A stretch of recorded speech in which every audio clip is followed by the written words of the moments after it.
World bank की एक report के अनुसार 2023 से 24 के बीच पूरे वर्ल्ड के अंदर रिसेशन आने वाला है। यूके में रिसेशन आने के 75% से भी ज्यादा चांस है। ब्लूमबर्ग की एक रिपोर्ट के अनुसार यूएस में रिसेशन आने के 70% चांस है और 2023 के एंड तक 0.3% रहेगी। लेकिन यूएसए और यूके अकेले नहीं है जिनकी इकोनॉमिक ग्रोथ डाउन हुई है, बल्कि पूरे यूरोप की इकोनॉमी का यही हाल है। 2023 में यूरोपियन यूनियन के 27 देशों की इकोनॉमिक ग्रोथ सिर्फ 0.8 रही है और 2024 के अंत तक और भी ज्यादा गिरने के चांस हैं। यहाँ तक कि जर्मनी की इकोनॉमिक ग्रोथ 0.4% तक गिर गई। अब भारत में रिसेशन आने के कितने परसेंट चांस है इसकी बात हम वीडियो के एंड में करेंगे। फिलहाल जानते हैं कि वो कौन सी वजह है जिसने टॉप इकोनॉमिक कंट्रीज को भी रिसेशन में डाल दिया। Inflation may be at its lowest level in more than 2 years. Hard times are here.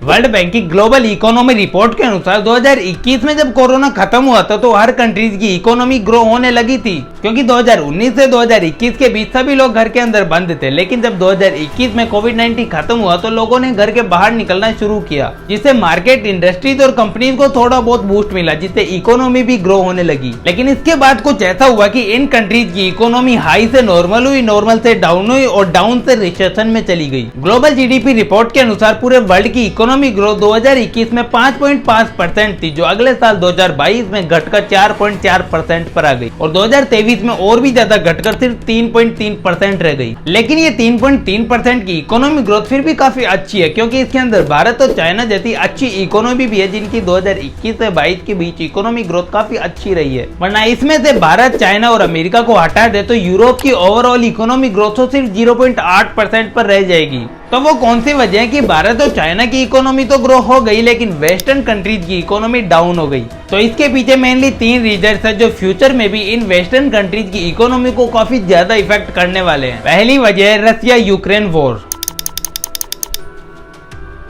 रूस यूक्रेन युद्ध की वजह से अमेरिका और यूरोप के अंदर एनर्जी क्राइसिस आ गया, क्योंकि जब रूस ने यूक्रेन को इन्वेड किया तो अमेरिका और यूरोपियन यूनियन ने रसिया पर कई तरह तरह के सैंक्शन लगा दिए और रसिया से हर चीज के इंपोर्ट एक्सपोर्ट को बंद कर दिया। अब यूरोप रसिया को कुछ भी नहीं दे रहा था, लेकिन कुछ ले भी तो नहीं रहा था। बस इसी वजह से यूरोप में एनर्जी क्राइसिस आया है। अकेला रसिया पूरी दुनिया को 20% क्रूड ऑयल, 52% नेचुरल गैस और 14% कोयला एक्सपोर्ट करता है। लेकिन रूस यूक्रेन युद्ध के बाद अमेरिका, यूरोप और पूरे वर्ल्ड ने रसिया पर तरह तरह के सैंक्शन लगाए और रसिया से कोई भी चीज जैसे नेचुरल गैस और क्रूड ऑयल लेना बंद कर दिया। दरअसल अमेरिका और यूरोपियन यूनियन को यह लगता है कि वो बहुत शक्तिशाली है, वो जिस भी कंट्री से कुछ खरीदना बंद कर देंगे वो कंट्री बर्बाद हो जाएगी। लेकिन ये उनकी सबसे बड़ी भूल और सबसे बड़ी गलती थी, रसिया से क्रूड ऑयल और नेचुरल गैस ना लेना। अब होता क्या है कि वेस्टर्न कंट्रीज के अंदर सर्दी थोड़ी ज्यादा पड़ती है, जिस वजह से उनको सर्दी से बचने के लिए नेचुरल गैस की डिमांड सबसे ज्यादा होती है। अब यूरोप और अमेरिका ने तो रसिया से नेचुरल गैस लेना बंद कर दिया, लेकिन रसिया ही तो नेचुरल गैस का सबसे बड़ा सप्लायर था और रसिया से ही गैस लेना बंद कर दिया, जिसके बाद गैस की सप्लाई जो है वो कम हो गई, लेकिन डिमांड वो तो अभी भी उतनी ज्यादा ही है, क्योंकि जहाँ सप्लाई कम होगी और डिमांड ज्यादा होगी वहाँ प्राइसेस तो बढ़ेगी।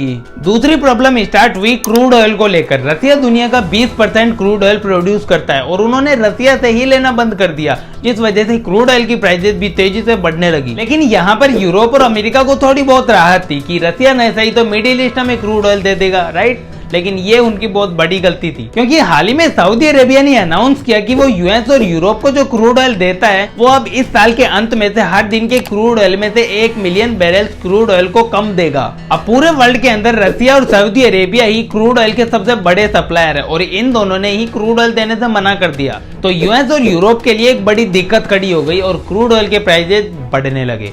वॉर की वजह से तीसरी प्रॉब्लम शुरू हुई, खाने की कमी। रसिया वीट का वर्ल्ड लार्जेस्ट एक्सपोर्टर, अकेला रसिया पूरी दुनिया के अंदर 18% से ज्यादा वीट एक्सपोर्ट करता है और अगर रसिया के साथ यूक्रेन को भी जोड़ दिया जाए तो ये दोनों अकेले ही पूरी दुनिया के अंदर 25% से भी ज्यादा वीट एक्सपोर्ट करते हैं और इन दोनों के अंदर ही युद्ध हुआ है, जिस वजह से दोनों ने ही पूरी दुनिया को वीट एक्सपोर्ट करना बंद कर दिया और अमेरिका और यूरोप जैसी कंट्रीज के अंदर वीट के प्राइसेस तेजी से बढ़ने लगे। अब एक आम इंसान के लिए खाना, क्रूड ऑयल और नेचुरल गैस यही मेन जरूरत है और यही तीनों तो महंगे हो रखे हैं। मतलब इन्फ्लेशन रेट तेजी से बढ़ रही है, जिसकी वजह से इकोनॉमिक ग्रोथ तेजी से नीचे गिर रही है और रूस यूक्रेन युद्ध के बाद दूसरी वजह यही है inflation. Global economy slow down US और यूरोप के अलावा भी कई देशों के अंदर देखा गया है, जिस वजह से एनर्जी और फूड की प्राइसेस सबसे पहले और सबसे ज्यादा बढ़ी है। अब जब यूएस और यूरोप के अंदर रिसेशन आ रहा है तो इन्फ्लेशन भी तेजी से बढ़ रहा है। इन्फ्लेशन के बढ़ने की वजह से इन कंट्रीज के करेंसी की वैल्यू कम हो गई, जिस वजह से वर्ल्ड बैंक और आईएमएफ ने लोन्स पर लगने वाले इंटरेस्ट को बढ़ा दिया, जिससे बिजनेसमैन, आम जनता और गवर्नमेंट का वर्ल्ड बैंक, आईएमएफ और नॉर्मल बैंक से लोन लेना और भी ज्यादा मुश्किल हो गया। रिजल्ट, इंडस्ट्रीज को लोन नहीं मिलेगा तो वो दूसरी कंट्रीज में इन्वेस्ट भी कम करेगी, और इन्वेस्ट कम करेगी तो काम भी कम होगा, और काम कम होगा तो अनएम्प्लॉयमेंट रेट तेजी से बढ़ने लगेगी। दूसरा नुकसान, जब कंपनी लोगों को पैसे नहीं देगी तो लोग खर्च कम करेंगे और जो पैसा बचा है उसको भी सेव करने की कोशिश करेंगे, और यही तो सबसे ज्यादा नुकसान होता है इकोनॉमी को। फिर वही बात, जब मार्केट में पैसा फ्लो नहीं होगा तो इसका डायरेक्ट इंपैक्ट पड़ेगा कंट्री की इकोनॉमी पर।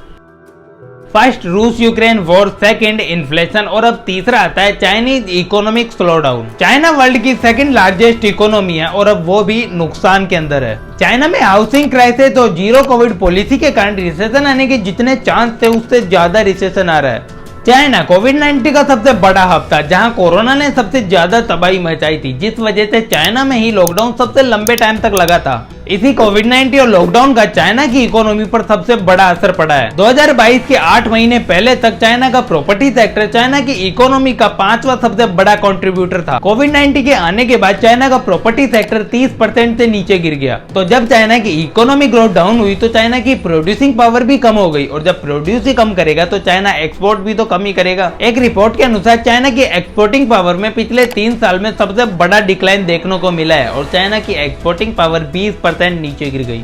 और जब चाइना की एक्सपोर्टिंग पावर नीचे गिर गई तो यूरोप और अमेरिका को ये तीसरा सबसे बड़ा झटका लगा। बस इन्हीं कारणों की वजह से यूएसए और यूरोपियन यूनियन की इकोनॉमी ग्रोथ है वो डाउन हुई है। चलो अब बात करते हैं कि भारत की इकोनॉमी का क्या हाल हुआ होगा। सोचो, जब इतनी डेवलप कंट्रीज की इकोनॉमी भी डाउन हो गई तो भारत के क्या हाल हुए होंगे, क्योंकि इंडिया की पॉपुलेशन तो वैसे भी इतनी ज्यादा 142 करोड़ है, ऊपर से मोदी जी ने तो वैसे भी देश बेच दिया, राइट। तो इस अनुसार तो हम तो अब तक बर्बादी की रेखा में सबसे आगे होंगे, नंबर 1 पे, है ना।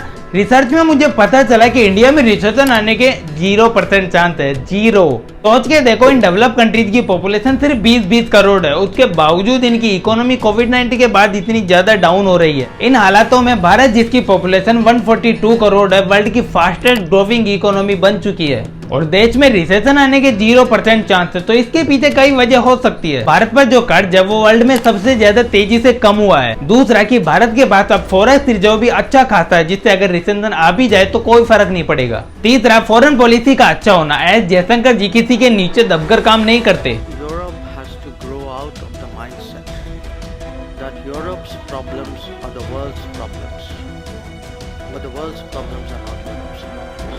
बस इन्हीं कुछ वजहों से रिसेशन आने का खतरा 0% है, लेकिन ऐसी बात नहीं है कि वो बढ़ नहीं सकता, बढ़ सकता है। हाल ही में इजराइल और पैलेस्टाइन में युद्ध छिड़ गया है, जिसका असर हमें कुछ सालों बाद देखने को मिलेगा। इसी इजराइल और पैलेस्टाइन की वॉर पर हमने एक वीडियो बनाई है, जिसको आप यहाँ क्लिक करके जरूर देखना। वीडियो पसंद आए तो लाइक कर देना, चैनल को सब्सक्राइब कर देना। फिर मिलते हैं नेक्स्ट वीडियो में।